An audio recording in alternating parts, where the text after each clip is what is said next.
ನಮಸ್ತೆ ವೀಕ್ಷಕರೇ, ನಾನು ಈ ದಿನ ಮನೆಯಲ್ಲೇ ಸುಲಭವಾಗಿ ಕ್ರೀಮ್ ಇಲ್ಲದೆ, ಕಂಡೆನ್ಸ್ ಮಿಲ್ಕ್ ಇಲ್ಲದೆ, ಹಾಗೆ ಮಿಲ್ಕ್ ಪೌಡರ್ ಕೂಡ ಇಲ್ಲದೆ ಯಾವ ರೀತಿ ಚಾಕೋಬಾರ್ ಐಸ್ ಕ್ರೀಮ್ ಮಾಡೋದು ಅಂತ ತೋರಿಸ್ಕೊಡ್ತಾ ಇದ್ದೀನಿ. ತುಂಬ ಸುಲಭವಾಗಿ ಮಾಡ್ಬೋದು, ತುಂಬಾ ರುಚಿಯಾಗಿರುತ್ತೆ. ಹಾಗೆ ನಿಮಗೆ ಈ ವಿಡಿಯೋ ಇಷ್ಟ ಆದರೆ ಪ್ಲೀಸ್ ವಿಡಿಯೋನ ಲೈಕ್ ಮಾಡಿ ಮತ್ತು ಚಾನಲ್ಗೆ ಸಬ್ಸ್ಕ್ರೈಬ್ ಮಾಡಿ. ಈಗ ಚಾಕೋಬಾರ್ ಐಸ್ ಕ್ರೀಮ್ ಯಾವ ರೀತಿ ಮಾಡೋದು ಅಂತ ನೋಡ್ಕೊಳ್ಳೋಣ ಬನ್ನಿ. ಮೊದಲು ಒಂದು ಪಾತ್ರೆಗೆ 1 ಕಪ್ಪಷ್ಟು ಹಾಲನ್ನು ಹಾಕ್ಕೊಂಡಿದ್ದೀನಿ, ಅಥವಾ 1/4 ಲೀಟರಷ್ಟು ಹಾಲನ್ನು ಉಪಯೋಗಿಸಿದ್ರೆ ಸಾಕು. ಈಗ ಊರಿನ ಮೀಡಿಯಂ ಫ್ಲೇಮಲ್ಲಿ ಇಟ್ಕೊಂಡು ಹಾಲನ್ನು ಬಿಸಿ ಮಾಡಲಿಕ್ಕೆ ಇಟ್ಟಿದ್ದೀನಿ. ಇದೇ ಸಮಯದಲ್ಲಿ 3 ಟೇಬಲ್ ಸ್ಪೂನಷ್ಟು ಸಕ್ಕರೆ ಹಾಕ್ಕೊಳ್ತಾ ಇದ್ದೀನಿ. ತುಂಬ ಜಾಸ್ತಿ ಪ್ರಮಾಣದಲ್ಲಿ ಸಕ್ಕರೆ ಉಪಯೋಗಿಸಬೇಡಿ, ಕೇವಲ 3 ಟೇಬಲ್ ಸ್ಪೂನ್ ಅಷ್ಟೇ ಸಕ್ಕರೆ ಹಾಕೊಳ್ಳಿ. ಈಗ ನೋಡಿ, ಚೆನ್ನಾಗಿ ಮಿಕ್ಸ್ ಮಾಡಿ ಇಟ್ಕೊಂಡಿದ್ದೀನಿ. ಹಾಲು ಚೆನ್ನಾಗಿ ಬಿಸಿಯಾದ ನಂತರ ಊರಿನ ಲೋ ಫ್ಲೇಮಲ್ಲಿ ಇಟ್ಕೊಂಡು 1 ನಿಮಿಷ ಹಾಲನ್ನು ಕುದಿಲಿಕ್ಕೆ ಇಟ್ಕೊಳ್ತಾ ಇದ್ದೀನಿ. ಇದೇ ಸಮಯದಲ್ಲಿ ಮತ್ತೊಂದು ಬಟ್ಲಿಗೆ 1 ಟೇಬಲ್ ಸ್ಪೂನಷ್ಟು ಕಾರ್ನ್ಫ್ಲೋರ್ ಹಾಕ್ಕೊಳ್ತಾ ಇದ್ದೀನಿ. ಹಾಗೆ 2 ಟೇಬಲ್ ಸ್ಪೂನಷ್ಟು ತಣ್ಣಗಿರುವಂಥ ಹಾಲನ್ನು ಹಾಕ್ಕೊಳ್ತಾ ಇದ್ದೀನಿ. 1 ಕಪ್ಪಷ್ಟು ಹಾಲಿಗೆ 1 ಟೇಬಲ್ ಸ್ಪೂನಷ್ಟು ಕಾರ್ನ್ಫ್ಲೋರ್ ಉಪಯೋಗಿಸಿದ್ರೆ ಸಾಕಾಗುತ್ತೆ. ಈಗ ನೋಡಿ, ಗಂಟಿಲ್ಲದೆ ಇರೋ ರೀತಿ ಚೆನ್ನಾಗಿ ಮಿಕ್ಸ್ ಮಾಡಿ ಇಟ್ಕೊಂಡಿದ್ದೀನಿ. ಈಗ ಕಾರ್ನ್ಫ್ಲೋರ್ ಮಿಶ್ರಣ ರೆಡಿಯಾಗಿದೆ. ಇದನ್ನೀಗ ಬಿಸಿ ಮಾಡಿರುವಂಥ ಹಾಲಿಗೆ ಹಾಕ್ಕೊಳ್ತಾ ಇದ್ದೀನಿ. ಊರಿನ ಲೋ ಫ್ಲೇಮಲ್ಲಿ ಇಟ್ಕೊಂಡು ಈ ರೀತಿ ಕಾರ್ನ್ಫ್ಲೋರ್ ಮಿಶ್ರಣ ಹಾಕಬೇಕಾಗತ್ತೆ. ಹಾಗೆ ಕಂಟಿನ್ಯೂಯಸ್ ಆಗಿ ಮಿಕ್ಸ್ ಮಾಡ್ಕೊಳ್ತಾನೆ ಇರಬೇಕಾಗತ್ತೆ. 1 ನಿಮಿಷನಾದರೂ ಈ ರೀತಿ ಕಂಟಿನ್ಯೂಯಸ್ ಆಗಿ ಮಿಕ್ಸ್ ಮಾಡ್ಕೊಳ್ಳಿ, ಆವಾಗ ಗಂಟುಗಳಾಗಲ್ಲ ಅಂತಷ್ಟೇ. ಈಗ ನೋಡಿ, ಹಾಲಿನ ಮಿಶ್ರಣ ಚೆನ್ನಾಗಿ ಗಟ್ಟಿಯಾಗಲಿಕ್ಕೆ ಶುರುವಾಗಿದೆ. ಈ ಸಮಯದಲ್ಲಿ ಊರಿನ ಮೀಡಿಯಂ ಫ್ಲೇಮಲ್ಲಿ ಇಟ್ಕೊಂಡು ಹಾಲಿನ ಮಿಶ್ರಣ 1 ನಿಮಿಷ ಕುದಿಲಿಕ್ಕೆ ಇಟ್ಟಿದ್ದೀನಿ. ಯಾವಾಗ ಹಾಲು ಕುದಿಲಿಕ್ಕೆ ಶುರುವಾಗುತ್ತೆ ಆವಾಗ ತಕ್ಷಣವೇ ಸ್ಟವ್ ಆಫ್ ಮಾಡಿಕೊಂಡೆ ಸಾಕು. ತುಂಬ ಸಮಯ ಹಾಲನ್ನು ಕುದಿಸೋ ಅವಶ್ಯಕತೆ ಇರೋದಿಲ್ಲ. ನಂತರ ಈ ಹಾಲಿನ ಮಿಶ್ರಣ ತಣ್ಣಗಾಗಲಿಕ್ಕೆ ಹಾಗೆ ಇಡ್ತಾ ಇದ್ದೀನಿ. ಇದೇ ಸಮಯದಲ್ಲಿ ಒಂದು ಸಣ್ಣ ಪ್ಯಾಕ್ ಓರಿಯೋ ಬಿಸ್ಕೆಟ್ ತೊಗೊಂಡಿದ್ದೀನಿ. ಕೇವಲ 5 ಬಿಸ್ಕೆಟ್ ತೊಗೊಂಡ್ರೆ ಸಾಕಾಗುತ್ತೆ.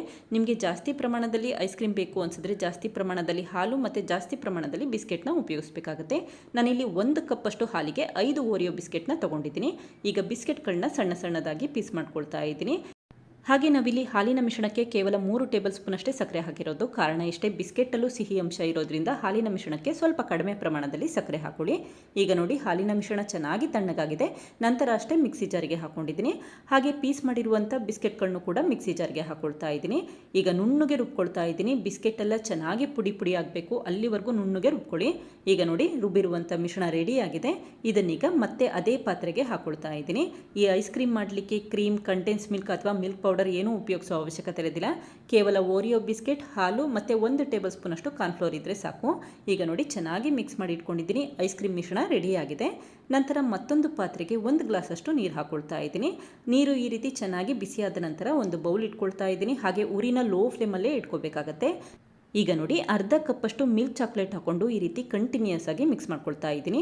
ಊರಿನ ಲೋ ಫ್ಲೇಮಲ್ಲಿ ಇಟ್ಕೊಂಡು 1 ನಿಮಿಷ ಮಿಕ್ಸ್ ಮಾಡಿ ಇಟ್ಕೊಂಡೆ ಸಾಕು. ಚಾಕ್ಲೇಟ್ ಮೆಲ್ಟ್ ಆದರೆ ಸಾಕು, ತಕ್ಷಣವೇ ಸ್ಟವ್ ಆಫ್ ಮಾಡ್ಕೊಳ್ಳಿ. ಈ ರೀತಿ ಚೆನ್ನಾಗಿ ಮಿಕ್ಸ್ ಮಾಡಿದ ನಂತರ ಬೌಲ್ನ ಹೊರಗಡೆ ಎತ್ತಿಟ್ಕೊಳ್ತಾ ಇದ್ದೀನಿ. ಬೌಲ್ ಚೆನ್ನಾಗಿ ತಣ್ಣಗಾದ ನಂತರ ಅಷ್ಟೇ ಚಾಕ್ಲೇಟ್ ಮೆಲ್ಟ್ ಮಾಡಿರುವಂಥದ್ದು ತೆಳುವಾಗಲಿಕ್ಕೆ ಶುರುವಾಗುತ್ತೆ. ಈಗ ನೋಡಿ, ಮೆಲ್ಟ್ ಮಾಡಿರುವಂಥ ಚಾಕ್ಲೇಟ್ ಚೆನ್ನಾಗಿ ತೆಳುವಾಗಿದೆ. ಈ ಕನ್ಸಿಸ್ಟೆನ್ಸಿ ಇದ್ದರೆ ಸಾಕಾಗುತ್ತೆ.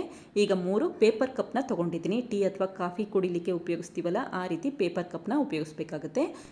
ಈಗ ಮೆಲ್ಟ್ ಮಾಡಿರುವಂಥ ಚಾಕ್ಲೇಟ್ನ ಈ ರೀತಿ ಪೇಪರ್ ಕಪ್ಗೆ ಹಾಕ್ಕೊಂಡು ಚೆನ್ನಾಗಿ ಸ್ಪ್ರೆಡ್ ಮಾಡ್ಕೊಳ್ತಾ ಇದ್ದೀನಿ.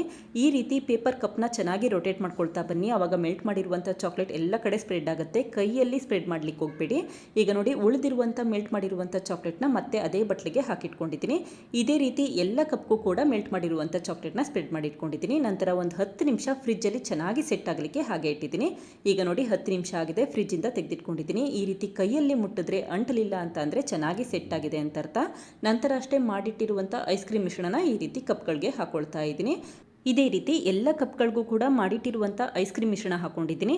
ನಂತರ ಒಂದು ಪ್ಲಾಸ್ಟಿಕ್ ಕವರಿಂದ ಈ ರೀತಿ ಕವರ್ ಮಾಡ್ಕೊಳ್ತಾ ಇದ್ದೀನಿ. ಪ್ಲಾಸ್ಟಿಕ್ ಕವರ್ನ ನೀಟಾಗಿ ಕಟ್ ಮಾಡಿಕೊಂಡು ತೊಳೆದು ಈ ರೀತಿ ಉಪಯೋಗಿಸ್ಕೊಳ್ಳಿ.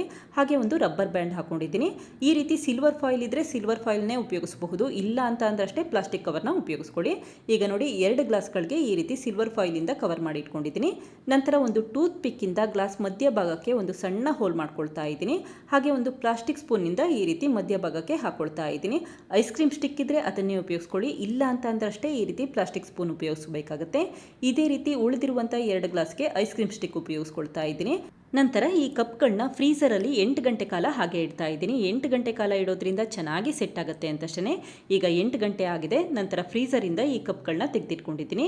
ಈಗ ನಿಧಾನಕ್ಕೆ ಗ್ಲಾಸ್ ಎಡ್ಜಸ್ಗಳನ್ನ ಬಿಡಿಸ್ಕೊಳ್ತಾ ಇದ್ದೀನಿ. ಪೇಪರ್ ಕಪ್ ಎಡ್ಜಸ್ಗಳನ್ನ ಈ ರೀತಿ ನಿಧಾನಕ್ಕೆ ಬಿಡಿಸ್ಕೊಳ್ತಾ ಬನ್ನಿ. ನಂತರ ಅಷ್ಟೇ ಐಸ್ ಕ್ರೀಮ್ನ ತೆಗೆದಿಟ್ಕೊಳ್ಳಿ. ನೋಡಿ, ಎಷ್ಟು ಚೆನ್ನಾಗಿ ಬಂದಿದೆ ಅಂತ ಗೊತ್ತಾಗ್ತಾ ಇದೆ. ತುಂಬ ಸುಲಭವಾಗಿ ಈ ಚಾಕೋಬಾರ್ ಐಸ್ ಕ್ರೀಮ್ ಮಾಡಬಹುದು. ಚಾಕ್ಲೇಟ್ ಫ್ಲೇವರಲ್ಲಿ ಇರುತ್ತೆ. ಹಾಗೆ ಐಸ್ ಕ್ರೀಮ್ ಮಿಶ್ರಣ ತುಂಬಾ ರುಚಿಯಾಗಿರುತ್ತೆ. ಚಾಕ್ಲೇಟ್ ಫ್ಲೇವರ್ ಇರುತ್ತಲ್ಲ, ಅದೇ ರೀತಿಯಲ್ಲಿರುತ್ತೆ. ಯಾವುದೇ ರೀತಿ ಮಿಲ್ಕ್ ಮಿಲ್ಕ್ ಪೌಡರ್ ಕ್ರೀಮ್ ಹಾಕ್ತಾ ಇದ್ರೂ ಕೂಡ ಈ ರೀತಿ ಸುಲಭವಾಗಿ ಐಸ್ ಕ್ರೀಮ್ ಮಾಡ್ಕೋಬಹುದು. ನೋಡಿ ಎಷ್ಟು ಸುಲಭವಾಗಿ ಐಸ್ ಕ್ರೀಮ್ನ ತೆಗೆದಿಟ್ಕೊಳ್ತಾ ಇದ್ದೀನಿ ಅಂತ ಗೊತ್ತಾಗ್ತಾ ಇದೆ. ಇದೇ ರೀತಿ ಪ್ಲಾಸ್ಟಿಕ್ ಕವರ್ ಮಾಡಿರುವಂಥ ಐಸ್ ಕ್ರೀಮ್ನು ಕೂಡ ತೆಗೆದಿಟ್ಕೊಳ್ತಾ ಇದ್ದೀನಿ.